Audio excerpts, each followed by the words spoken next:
L'accès des jeunes au service de la planification familiale, facteur indispensable à la réalisation des objectifs de développement. Selon le plan d'action national budgétisé de la planification familiale, la Côte d'Ivoire s'est fixé comme objectif d'atteindre d'ici 2020 36% de taux de prévalence contraceptive avec une prévision de 27,7% en 2017.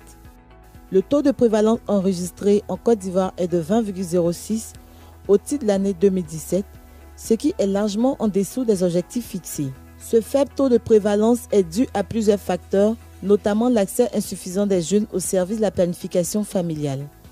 Pourtant, ceux-ci représentent 77% de la population, selon le recensement général de la population et de l'habitat en 2014. Bonjour, je suis Kambo Missansan Odeg, président du mouvement d'action des jeunes de l'antenne d'Abidjan de l'AIBF. Je suis aussi membre du réseau des jeunes ambassadeurs engagés pour la planification familiale en Côte d'Ivoire. Et en tant que jeune leader, notre rôle est d'abord de faire un plaidoyer auprès des différents décideurs et des autorités afin de créer un cadre favorable aux jeunes afin qu'ils puissent avoir accès aux différentes méthodes de contraception.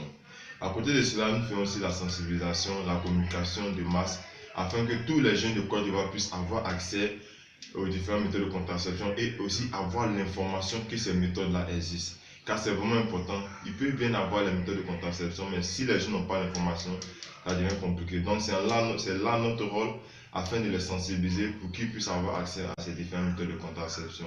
Et pour finir, nous faisons aussi les offres de services. Oui, nous sommes jeunes, c'est vrai, mais nous faisons les offres de services. Nous offrons les services. La croissance de la population est un facteur très important dans l'atteinte du division démographique.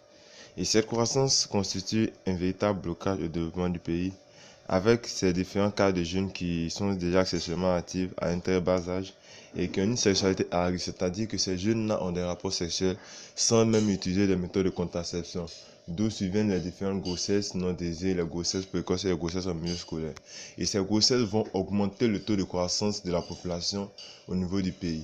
Donc il est vraiment important de pouvoir contrôler cette population.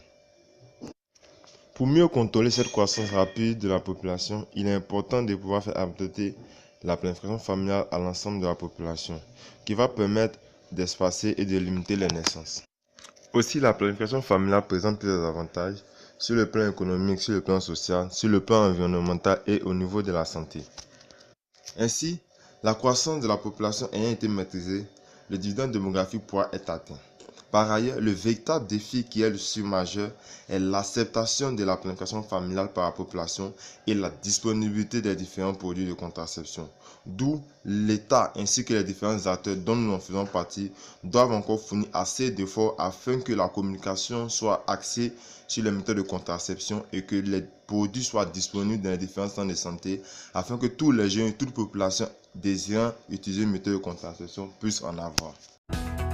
Au niveau des services de santé sexuelle, il faut dire que pour rendre ces services accessibles, il faut d'abord mettre en place un système de jeunes, des pères éducateurs qui vont aller vers leurs camarades pour porter l'information. Là, ce sera plus facile aux jeunes de pouvoir venir vers les services de santé. Et aussi, essayer de multiplier les services de santé dans chaque zone pour que ce soit plus facile aux jeunes. Au niveau même du service de santé, au sein du service, il faut aussi mettre à disposition les méthodes de contraception pour qu'à chaque fois que les jeunes viendront, ils puissent avoir accès à ces produits-là.